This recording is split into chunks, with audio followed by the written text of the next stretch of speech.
One summer evening in 2011, after 60mm downpour of rain, I stood in a paddock with my husband Greg, overlooking a vast expanse of wetlands spread beneath the backdrop of the Mount William Range in the Grampians. "Well," he said, "this is where we can build a National Wildlife Art Museum. Isn't that what you want to do?" So here we are, almost 3 years later, at the Sofitel in Melbourne, the culmination of much dedicated, sharing, planning and hard work towards bringing the highly ambitious vision one step closer to reality. The spectacular Grampians. 12 of the 16 known examples of ancient Aboriginal rock paintings in Victoria can be found here.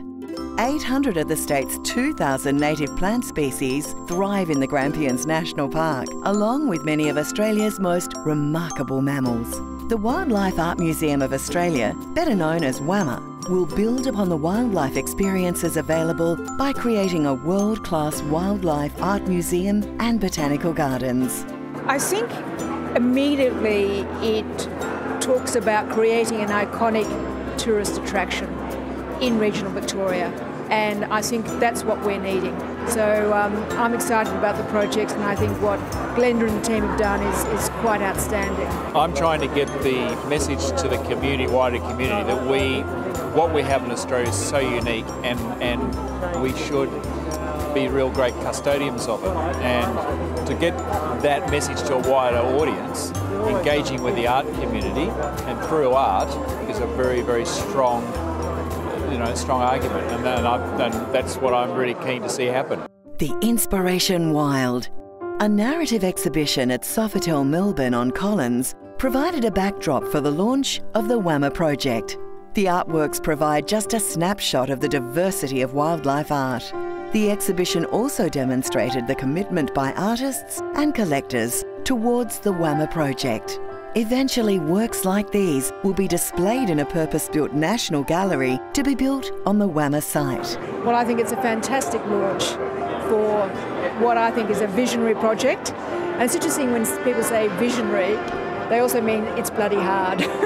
Oh, absolutely blown away. The fact in 3 years they've done what they've done is quite incredible.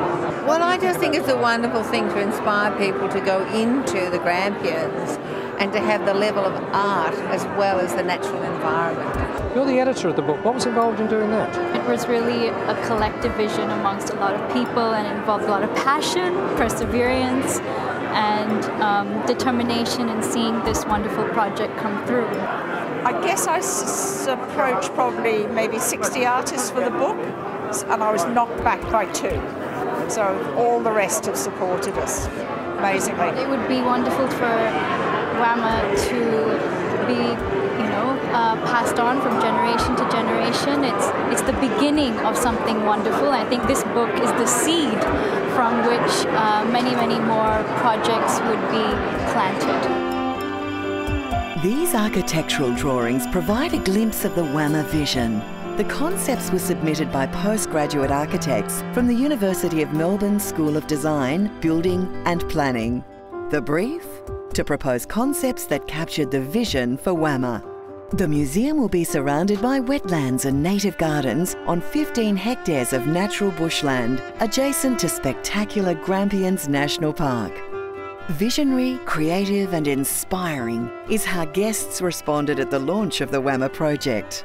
We had about 15 students do designs for a possible gallery on the WAMA site, and I think the great thing about the designs is they really responded so well to the wetlands that are there, but also to the idea that the Grampians themselves, or Garraword, is a spectacular Indigenous site, and so they were thinking about Indigenous traces across the site, and also to the real practicalities of how do you actually provide spaces for showing wildlife art.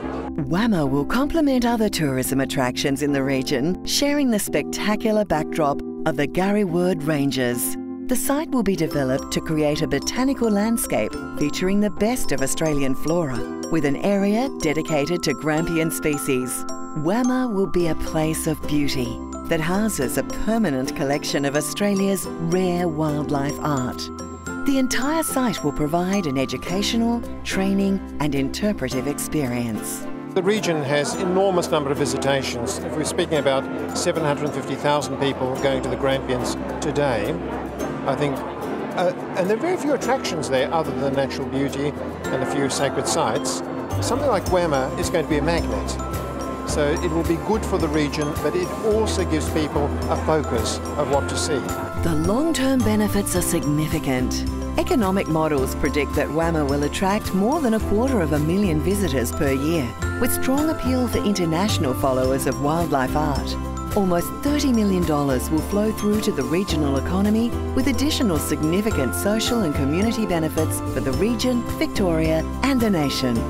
WAMA is ambitious, but the Foundation is confident its vision is achievable through philanthropic donation and government support. I'm excited by the WAMA dream, by the energy radiating from the project, and by the idea that all of us in this room tonight have the potential to engage with WAMA at the ground floor level and to contribute to its establishment.